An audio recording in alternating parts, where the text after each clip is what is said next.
नमस्कार दोस्तों, मैं रितु शर्मा और हम पढ़ रहे हैं एनसीईआरटी बुक्स। पिछली क्लास में हमने बात करी थी एनसीईआरटी बुक्स में जो पहला चैप्टर था सौर मंडल। जो इस बार जो होने वाली रीट 2022 की एग्जाम है, उस रीट 2022 में नया टॉपिक जोड़ा गया है। क्या टॉपिक जोड़ा गया है? सौर मंडल। वह हमने पिछली क्लास में पढ़ा था। आज की क्लास में हम पढ़ेंगे अगला टॉपिक, अक्षांश एवं देशांतर। जो टॉपिक है हमारा पृथ्वी और पर्यावरण, उसमें दूसरा टॉपिक अक्षांश का है, तीसरा देशांतर का है। तो आज हम अक्षांश देशांतर की बात करेंगे। आज की क्लास शुरू करने से पहले पिछली क्लास में हमने जो सौर मंडल पूरा किया था उससे रिलेटेड एक प्रश्न मैं आपसे पूछ लेती हूँ। उसके बाद हम आगे बढ़ेंगे और शुरुआत करेंगे आज के पाठ की अक्षांश और देशांतर। तो आप सभी यह बताइए, हमने पिछली क्लास में पढ़ा था कि सूर्य के चारों ओर सारे जो ग्रह हैं वह चक्कर लगाते हैं। तो वो चक्कर लगाते हैं, तो वे सब चक्कर लगाते हैं दीर्घ वृत्ताकार पथ पर। इस पर चक्कर लगाते हैं दीर्घ वृत्ताकार पथ पर। तो सारे ग्रह तो सूर्य के चारों ओर चक्कर लगाते हैं इसी पथ पर। और जो चंद्रमा है, चंद्रमा चंद्रमा भी हमारी पृथ्वी के चारों ओर जो चक्कर लगाता है, परिक्रमा करता है, वह भी दीर्घ वृत्ताकार पथ पर ही करता है।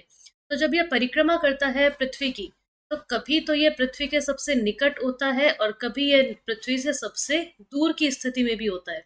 आपको यह बताना है आज कि जब चंद्रमा पृथ्वी के सबसे निकट होता है तो उस अवस्था को क्या कहा जाता है, और जब वह पृथ्वी से सबसे दूर होता है चंद्रमा, तो इस अवस्था को क्या कहा जाता है, क्या नाम है। तो ये दोनों अवस्थाओं का नाम आप कमेंट बॉक्स में जल्दी से लिख दीजिए। जब आज की क्लास एंड होगी तो हम ये दोनों प्रश्नों के बारे में चर्चा करेंगे। तो यह हुआ आज का प्रश्न। अब हम आगे बढ़ते हैं और शुरुआत करते हैं आज के पाठ की, अक्षांश एवं देशांतर। देखिए, पहले इंट्रोडक्शन देख लेते हैं, फिर आगे इसको डीप में देखते हैं। पिछले अध्याय में आप पढ़ चुके हैं कि हमारी पृथ्वी गोलाकार नहीं है। यह उत्तर एवं दक्षिणी ध्रुवों पर थोड़ी चपटी तथा मध्य में थोड़ी उभरी हुई है। क्या आप कल्पना कर सकते हैं कि यह कैसी दिखती है? इस संबंध में जानकारी प्राप्त करने के लिए आप अपनी कक्षा में सावधानी पूर्वक ग्लोब को देखिए। ये बच्चों के लिए है। ग्लोब पृथ्वी का लघु रूप में एक वास्तविक प्रतिरूप है। ग्लोब क्या है? पृथ्वी का लघु रूप में एक तरह का वास्तविक जो है प्रतिरूप है। यह इस चित्र में यहाँ पर इधर आपको ग्लोब दिखाया भी गया है। इस तरह से यह ग्लोब की स्थिति। आगे देखिए, ग्लोब जो है विभिन्न आकार एवं प्रकार के हो सकते हैं। बड़े ग्लोब भी होते हैं जो आसानी से एक स्थान से दूसरे स्थान पर नहीं ले जाए जा सकते, और आजकल तो छोटे छोटे पॉकेट में रखने जैसे भी होते हैं छोटे ग्लोब, गुब्बारे जैसे ग्लोब भी होते हैं जिनमें हवा भी भरी जा सकती है।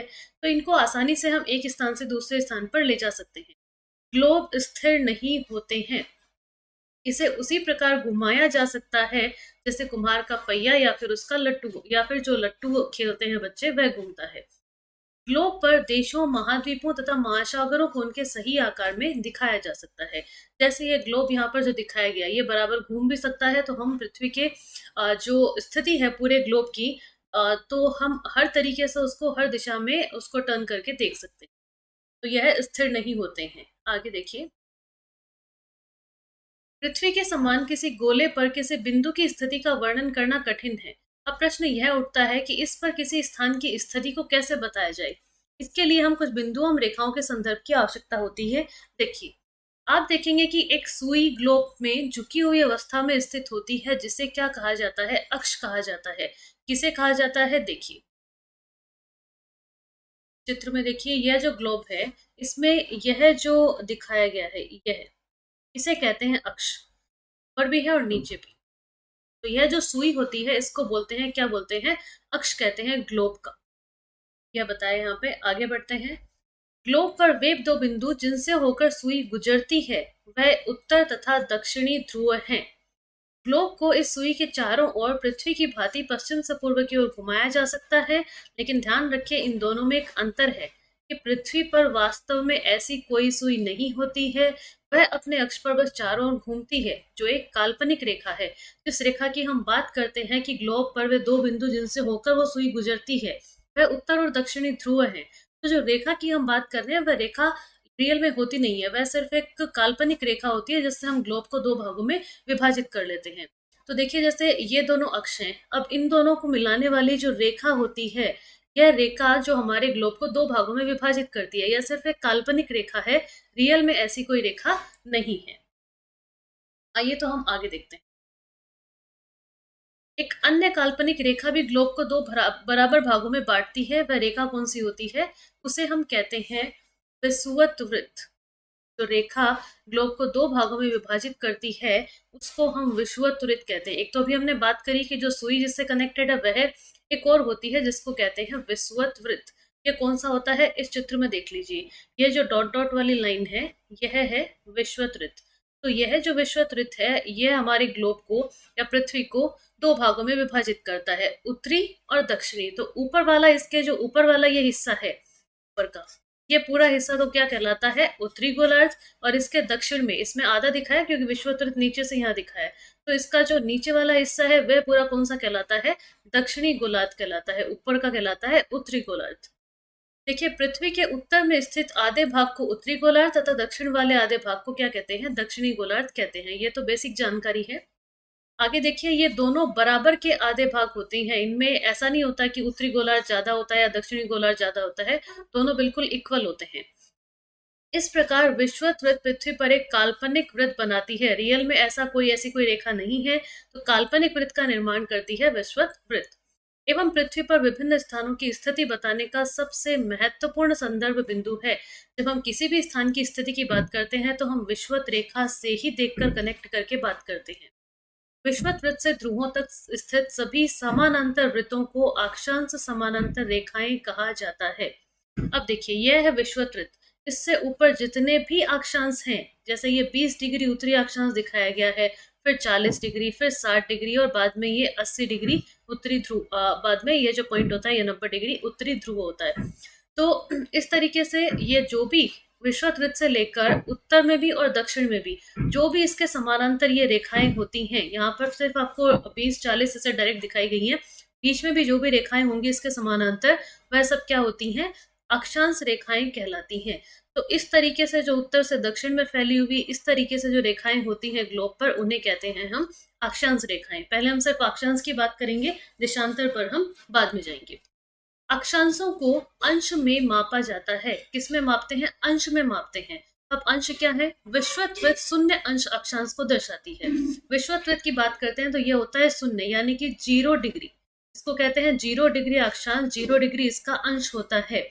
चूंकि विषुवत वृत्त से दोनों तरफ ध्रुवों के बीच की दूरी पृथ्वी के चारों ओर के वृत्त का 1/4 है, अतः इसका माप कैसा हो जाएगा? 360 अंश का 1/4, यानी कि 90 अंश।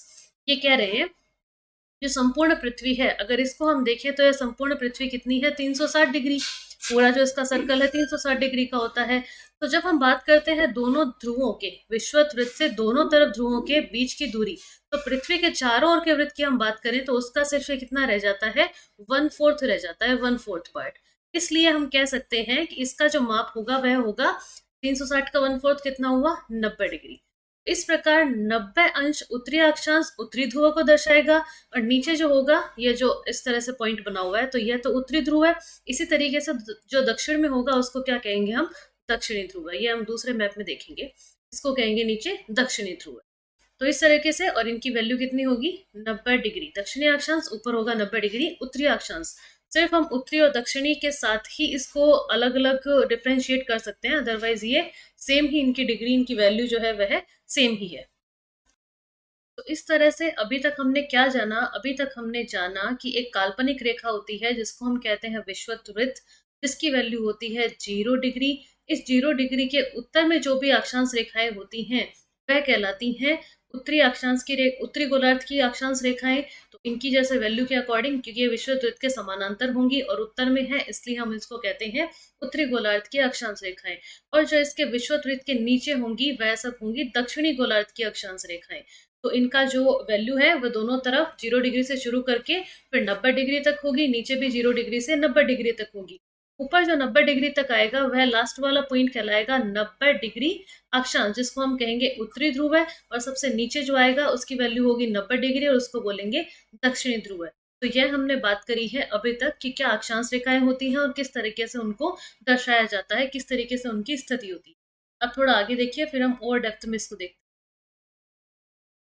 इस प्रकार विषुवत वृत्त के उत्तर की सभी जो समानांतर रेखाओं को उत्तरी अक्षांश कहा जाता है और दक्षिण में स्थित सभी समानांतर रेखाओं को दक्षिणी अक्षांश कहा जाता है। इसलिए प्रत्येक अक्षांश के मान के साथ उसकी दिशा यानी उत्तर या दक्षिण को भी लिखा जाता है। अगर हम उत्तर या दक्षिण जैसे यहाँ लिखा है, ये शॉर्ट में अगर नहीं लिखते हैं तो दोनों तरफ आपको पता है कि अक्षांश की जो वैल्यू है डिग्री में वह समान होती है, तो हम उसमें अंतर नहीं कर पाते कि कौन से गोलार्ध में स्थित है। इसलिए हम इसके साथ उत्तर और दक्षिण शॉर्ट में लिखते हैं। देखिए जैसे एग्जाम्पल, उदाहरण के लिए महाराष्ट्र में चंद्रपुर एवं ब्राजील जो कि दक्षिणी अमेरिका में है, महाराष्ट्र में तो चंद्रपुर और ब्राजील दक्षिणी अमेरिका में है बेलो हॉरिजॉन्टे। तो ये दोनों ही क्या है, 20 डिग्री अक्षांश पर ही स्थित हैं। दोनों की स्थिति है 20 डिग्री पर, महाराष्ट्र के चंद्रपुर के भी और ब्राजील के बेलो हॉरिजॉन्टे की। लेकिन इनमें अंतर क्या है, एक उत्तरी अक्षांश में है और एक दक्षिणी अक्षांश में। तो चंद्रपुर जो है विषुवत वृत्त के 20 डिग्री अंश उत्तर में है और बेलो हॉरिजॉन्टे कहाँ है, विषुवत वृत्त के 20 डिग्री दक्षिण अंश में स्थित है। इसलिए हम कह सकते हैं कि चंद्रपुर की जो स्थिति है वह तो है 20 डिग्री उत्तरी अक्षांश पर और जो बेलो हॉरिजॉन्टे है उसकी स्थिति है 20 डिग्री दक्षिणी अक्षांश पर। चित्र 2.2 से स्पष्ट है कि जैसे जैसे हम विषुवत वृत्त से दूर जाते हैं अक्षांशों का आकार घटता जाता है। यह आप ऊपर के चित्र में देखिए, इस वाले चित्र में, कि जैसे जैसे हम विषुवत वृत्त से ऊपर जाएंगे वैसे वैसे अक्षांश का जो आकार है उनमें जो गैप है उसमें कमी आती जाएगी, क्योंकि पृथ्वी की जो आकृति है वह कैसी है, गोलाभ आकृति है। गोलाभ आकृति के कारण जो अक्षांश हैं, इन सब अक्षांश के बीच की दूरी है वो अलग अलग स्थान पे अलग अलग होती है। तो इसके बारे में हम अक्षांशों के बीच की दूरी कैसे घटती है, कैसे बढ़ती है, कहाँ पर कितनी होती है, वह हम बाद में बात करेंगे जब आगे इसकी बेसिक जो थिंग्स है वो सब पूरी हो जाएंगी। आगे देखिए, अब हम बात करेंगे कुछ महत्वपूर्ण अक्षांश और उसकी समानांतर जो रेखाएं होती हैं उनके बारे में। तो विषुवत वृत्त सबसे पहले जिसकी वैल्यू होती है 0 डिग्री, इसके बारे में हम पहले भी बात कर चुके हैं। इस चित्र में हम अच्छे से, ये देखिए ये वाला चित्र, इसमें जो ये 0 डिग्री है ये क्या है, विषुवत वृत्त। तो ये विषुवत वृत्त जो है वह हमारे ग्लोब को बिल्कुल दो भागों में विभाजित करता है, उत्तरी गोलार्ध में और नीचे वाले दक्षिणी गोलार्ध में। इस तरीके से दो समान भागों में विभाजित करता है। तो सबसे महत्वपूर्ण अक्षांश तो सबसे पहले कौन सा हुआ, 0 डिग्री। इसी के आधार पर हम अन्य जो भी अक्षांशों की गणना है वह करते हैं। सबसे पहला ये हुआ। उसके बाद दूसरी बात आती है उत्तरी ध्रुव और दक्षिणी ध्रुव की। तो उत्तरी ध्रुव ऊपर, यहाँ पर इसकी वैल्यू कितनी है, 90 डिग्री, हमने ऊपर बात करी थी 90 डिग्री। तो 90 डिग्री यह कौन सा है, उत्तरी ध्रुव है, और नीचे है दक्षिणी ध्रुव है, तो यह कौन सा हुआ, 90 डिग्री दक्षिणी ध्रुव है। तो अगली हो गई ये दो, उत्तरी ध्रुव है और दक्षिणी ध्रुव है। इसके अतिरिक्त चार महत्वपूर्ण अक्षांश मतलब समानांतर रेखाएं जो है विषुवत वृत्त के वह और है। देखिए जब हम 0 डिग्री विषुवत रेखा से ऊपर जाते हैं, ऊपर जाने पर 23.5 डिग्री उत्तरी अक्षांश है, 23.5 डिग्री उत्तरी अक्षांश, जिसे हम क्या कहते हैं, कर्क रेखा। यह तो है उत्तर में। सेम ही वैल्यू इसके 0 डिग्री जो विषुवत वृत्त है इसके दक्षिण में भी होती है 23.5 डिग्री ही, लेकिन यह कौन सा है, दक्षिणी गोलार्ध में। तो दक्षिण इसकी स्थिति है दक्षिण में। तो 23.5 डिग्री जो दक्षिणी अक्षांश है, यह जो रेखा है इसको हम कहते हैं मकर रेखा। दोनों की वैल्यू सेम है, सिर्फ उत्तर दक्षिण के कारण ही इनके अक्षांश में और इनके नाम में अंतर है। तो 23.5 डिग्री उत्तरी अक्षांश को तो हम कहते हैं कर्क रेखा, और 23.5 डिग्री जो दक्षिणी अक्षांश है उसको हम कहते हैं मकर रेखा। तो अगली दो हमने जानकारी प्राप्त की, कर्क रेखा और मकर रेखा की। सबसे पहले हमने देखा था विषुवत वृत्त, विषुवत रेखा जिसको बोलते हैं, भूमध्य रेखा 0 डिग्री इक्वेटर। उसके बाद हमने देखा था दो ध्रुव है, उत्तरी ध्रुव है 90 डिग्री उत्तरी अक्षांश पे और दक्षिणी ध्रुव है 90 डिग्री दक्षिणी अक्षांश पे। उसके बाद हमने अन्य दो देखी, 23.5 डिग्री उत्तरी अक्षांश कर्क रेखा, 23.5 डिग्री दक्षिणी अक्षांश मकर रेखा। अब दो और रेखाएं बचती हैं, वह कौन सी रेखाएं हैं देखिए। ऊपर देखिए वैल्यू 66.5 डिग्री उत्तरी अक्षांश और नीचे भी सेम है 66.5 डिग्री उत्तरी अक्षांश दक्षिणी अक्षांश। तो 66.5 डिग्री जो उत्तरी अक्षांश है उसको कहा जाता है उत्तरी ध्रुव वृत्त। उत्तरी ध्रुव वृत्त, अदरवाइज इसको हम कह सकते हैं आर्कटिक वृत्त भी, आर्कटिक वृत्त भी इसको कहा जाता है, आर्कटिक वृत्त। तो 66.5 डिग्री जो उत्तरी अक्षांश है वह कहलाता है आर्कटिक वृत्त और उत्तरी ध्रुव वृत्त। और ये जो कटिबंध की बात हम बाद में करेंगे, जिसको उत्तरी शीत कटिबंध कहते हैं और दक्षिणी कटिबंध, तो कटिबंध हम बाद में देखते हैं। पहले आप ये ध्यान रखिए, उत्तरी ध्रुव वृत्त और आर्कटिक वृत्त किसको कहते हैं, 66.5 डिग्री उत्तरी अक्षांश जो समानांतर रेखा है विषुवत वृत्त के उसको।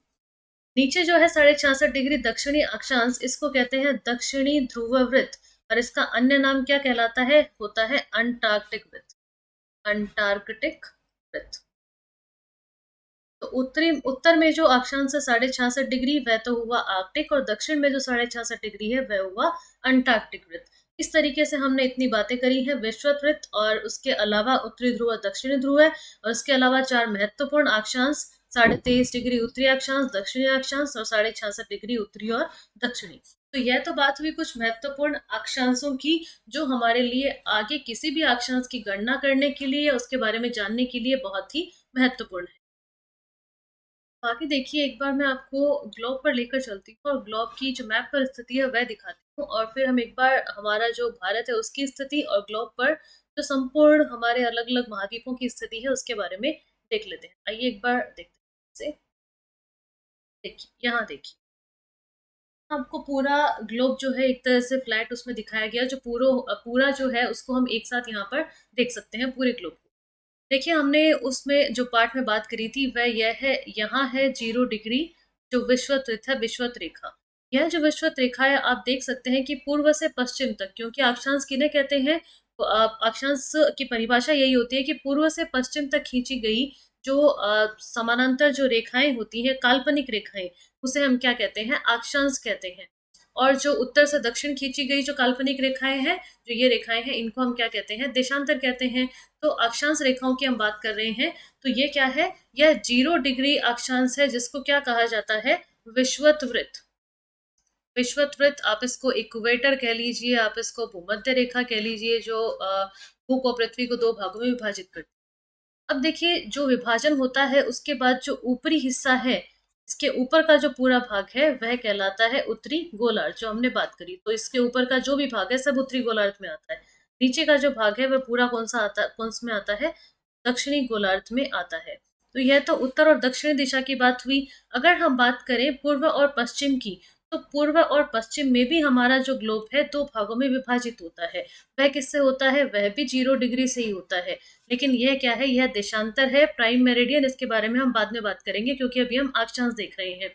यह मैं आपको इसलिए बता रही हूँ कि जैसे उत्तरी गोलार्ध और दक्षिणी गोलार्ध है, इसी तरीके से हमारा ग्लोब पूर्व और पश्चिम इस तरीके से भी 2 भागों में विभाजित है।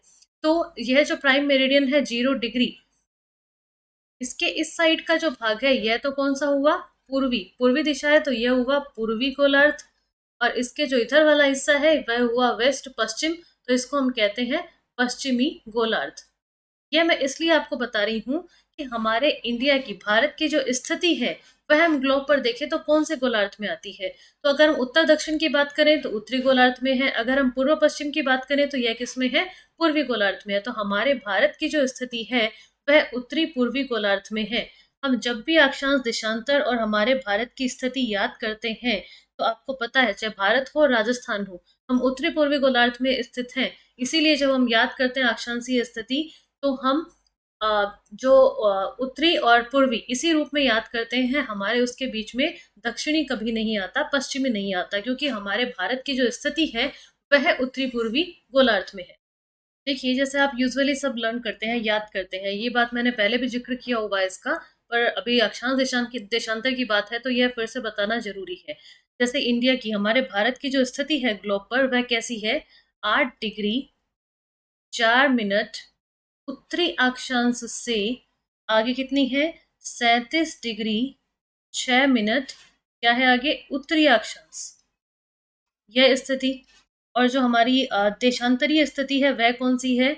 68°7' पूर्वी देशांतर से आगे कितनी है? 97°25' पूर्वी देशांतर। देखिए, मैं जोड़ दे रही हूँ, बार बार बता रही हूँ।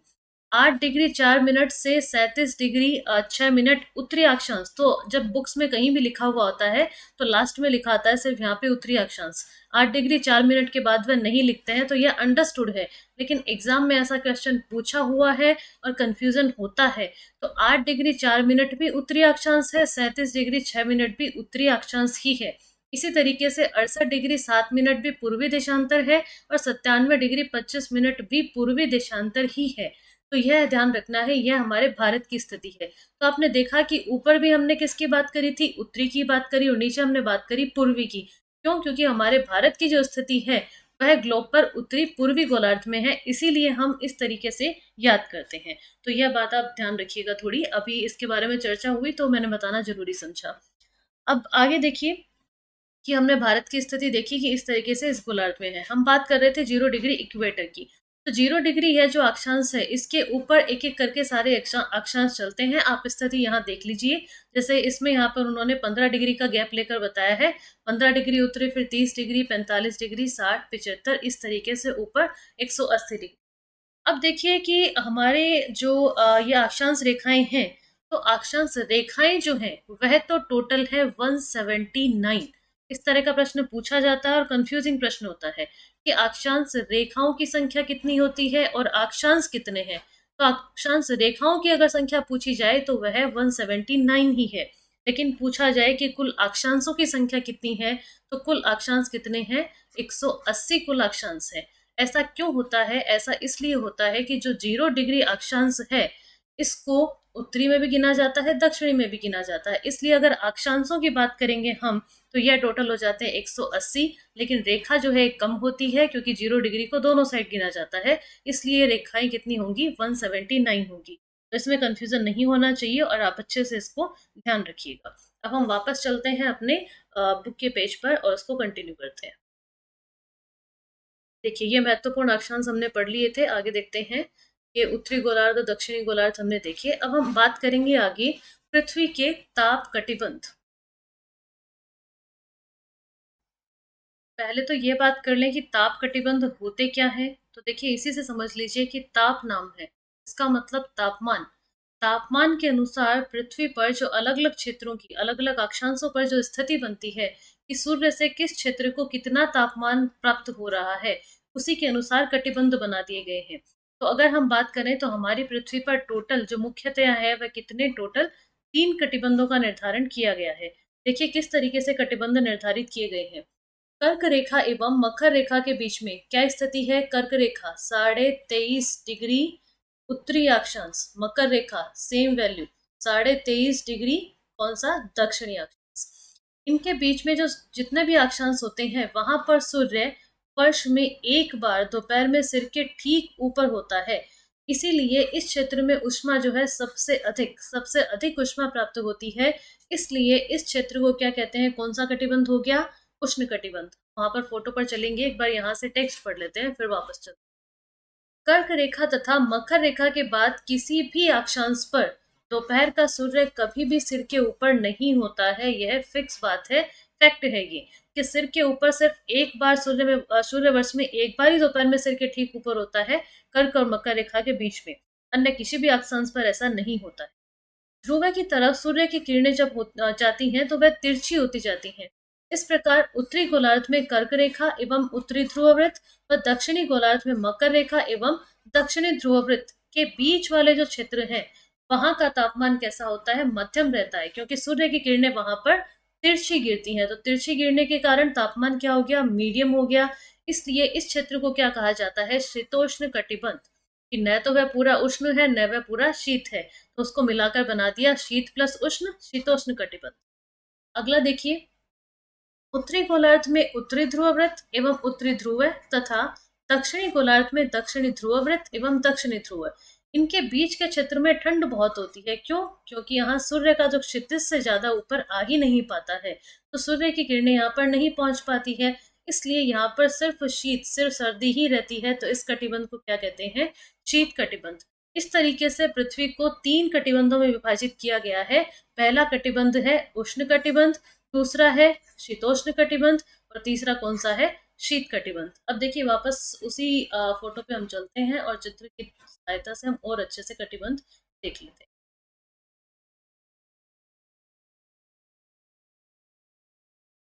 क्या बताया गया कि कर्क रेखा और मकर रेखा 23.5 डिग्री उत्तरी अक्षांश और 23.5 डिग्री दक्षिणी अक्षांश, इन दोनों के बीच का जो क्षेत्र है, वहां पर सूर्य जो है कम से कम वर्ष में एक बार सर के ठीक ऊपर सीधा चमकता है। इस वजह से यह जो ब्लू वाला एरिया है यहाँ से लेकर यहाँ तक, यह जो क्षेत्र है, यह कौन सा क्षेत्र कहलाता है? उष्ण कटिबंध। क्योंकि सबसे ज्यादा ऊष्मा जो है सूर्य की, यह क्षेत्र प्राप्त करता है, इसलिए इसको कहा जाता है उष्ण कटिबंध क्षेत्र। अगला हमने बात करी थी शीतोष्ण कटिबंध। तो शीतोष्ण कटिबंध उत्तर में भी होगा, दक्षिण में भी होगा। 23.5 डिग्री जो उत्तरी अक्षांश है, यहाँ से लेकर 66.5 डिग्री जो उत्तरी अक्षांश है, मतलब कर्क रेखा से ऊपर उत्तरी ध्रुव वृत्त तक का उत्तरी भाग, दक्षिण में भी जो मकर रेखा है 23.5 डिग्री दक्षिणी अक्षांश से, ये वाला क्षेत्र 66.5 डिग्री दक्षिणी अक्षांश का, मतलब दक्षिणी ध्रुव वृत्त तक का। तो यह जो क्षेत्र है, इस क्षेत्र में सूर्य का प्रकाश तो आता है, लेकिन सूर्य की किरणें क्या होती है, देखिए यहाँ पे तो सीधी आएंगी, तो सीधी आने के कारण यहाँ पर ज्यादा प्रकाश मिलता है। जब ऊपर जाती है इस क्षेत्र में तो किरणें तिरछी हो जाती हैं, तिरछी होने के कारण वह जगह तो ज्यादा घेरती है, लेकिन कम क्षेत्र पे कम ऊष्मा प्राप्त होती है। इस वजह से यह वाला एरिया ऊपर भी और नीचे भी, ये क्या कहलाता है, शीतोष्ण कटिबंध उत्तरी और शीतोष्ण कटिबंध दक्षिणी, मतलब शीत प्लस उष्ण कम जो तापमान है प्राप्त होता है मध्यम तरीके। तो यह हुआ हमारा दूसरा कटिबंध। अब हम बात करते हैं तीसरे कटिबंध की। तीसरा कटिबंध कौन सा होता है, जो उत्तरी ध्रुव वृत्त है उससे लेकर उत्तरी ध्रुव तक, मतलब 66.5 डिग्री जो उत्तरी अक्षांश है, इससे लेकर 90 डिग्री उत्तरी अक्षांश तक, इसका जो यह क्षेत्र है, यह क्षेत्र आता है शीत कटिबंध में, क्योंकि यहाँ तक सूर्य की किरणें पहुंच ही नहीं पाती हैं, इसलिए यह क्षेत्र सिर्फ शीत ही रह जाता है, शीत कटिबंध। इसी तरीके से नीचे भी जो 66.5 डिग्री से लेकर 90 डिग्री तक का दक्षिणी अक्षांश है, यह क्षेत्र कहलाता है शीत कटिबंध, बट कौन सा, दक्षिणी शीत कटिबंध। ऊपर है उत्तरी शीत कटिबंध। इस तरीके से हमारी पृथ्वी जो है 3 कटिबंधों में विभाजित है। आई होप आप सभी को कटिबंध जो है एकदम क्लियर हो गए होंगे कि किस तरीके से इनका विभाजन किया गया है और क्यों किया गया है, क्यों इसको हम उष्ण बोलते हैं, क्यों हम शीतोष्ण बोलते हैं और क्यों हम शीत बोलते हैं। तो यहाँ पर जो एक और प्रश्न है वो याद रखने लायक ये भी है कि दो अक्षांशों,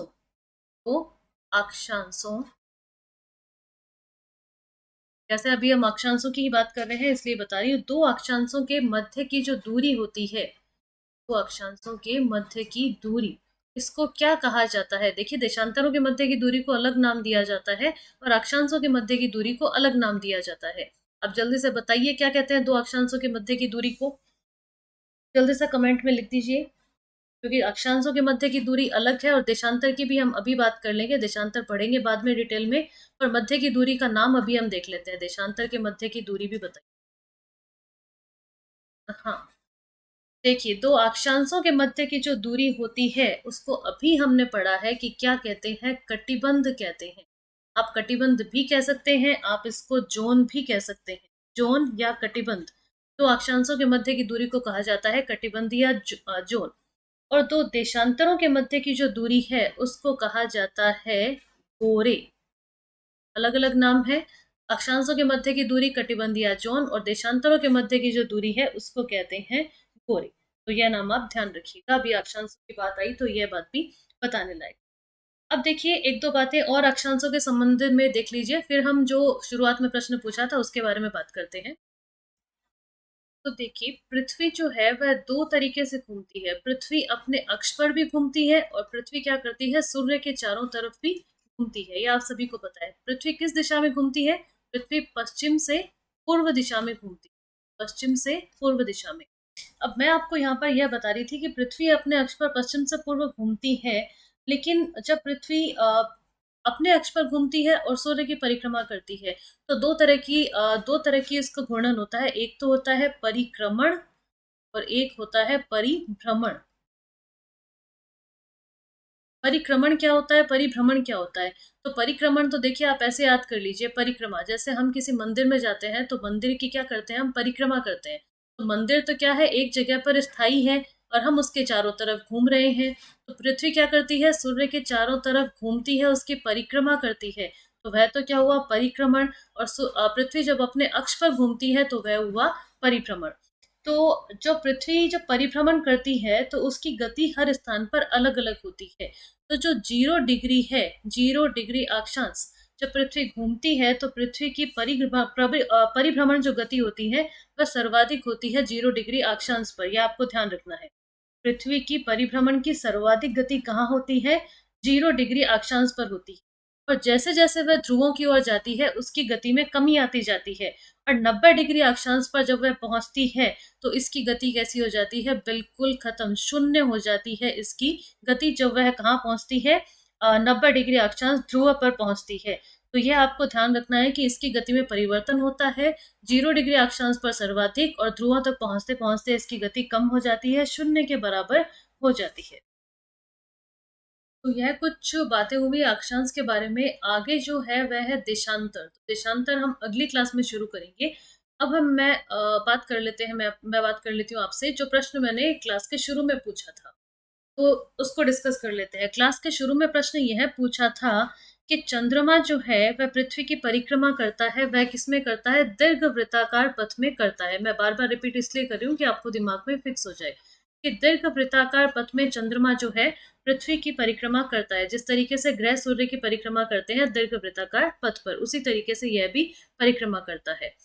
मैंने पूछा यह था कि जब चंद्रमा पृथ्वी के सबसे निकट होता है तो उस अवस्था को क्या कहते हैं, और वह जब से सबसे दूर होता है तो उस अवस्था को क्या कहते हैं? तो देखिए उत्तर जान लीजिए कि सबसे निकट जब चंद्रमा होता है तो इस अवस्था को कहा जाता है पेरिजी। पेरिजी कहा जाता है। और जब यह सबसे दूर होता है चंद्रमा पृथ्वी से तो उस स्थिति को कहा जाता है एपोजी।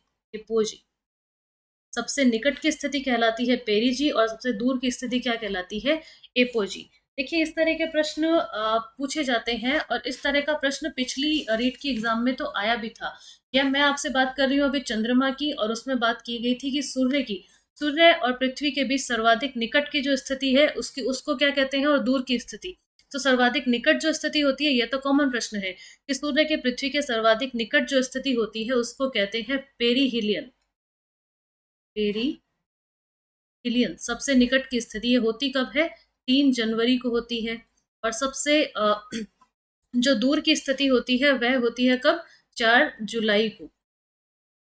4 जुलाई को। और उसको क्या कहते हैं? उसको कहते हैं अपहेलियन। अपहेलियन। पेरीहिलियन को क्या कहते हैं? पेरीहिलियन को कहते हैं उपसोर। सोर, ये दोनों ही नाम आपको ध्यान रखने चाहिए। पेरीहिलियन जो अवस्था है उसको कहते हैं उपसोर, और जो अधिकतम दूरी वाली अवस्था है अपहेलियन, इसको कहते हैं अपसोर। ये दोनों ही नाम आप ध्यान रखिए। तो इस तरीके से आज के प्रश्न की भी हमने बात करी, और इससे संबंधित जो रिलेटेड प्रश्न था दूसरा, उसकी भी हमने बात करी। तो आज की क्लास में हम इतना ही पढ़ेंगे। आई होप आपको आज की क्लास अच्छी लगी होगी। अगर अच्छी लगी हो, आपको यह इंफॉर्मेटिव लगी हो, और एग्जाम के पॉइंट ऑफ व्यू से ये इम्पॉर्टेंट है, आपको पता है ये एग्जाम में महत्वपूर्ण टॉपिक है, तो अगर आपको अच्छी लगी हो तो आप जरूर अपने दोस्तों से शेयर कीजिए। और मिलेंगे अगली क्लास में। अगली क्लास में हम पढ़ेंगे देशांतर। रीट के एग्जाम के लिए महत्वपूर्ण जो टॉपिक है वो हम सबसे पहले कंप्लीट कर रहे हैं, ज्योग्राफी के। एनसीईआरटी बुक हम कंटिन्यू करेंगे। आज के लिए इतना ही। Thank you very much.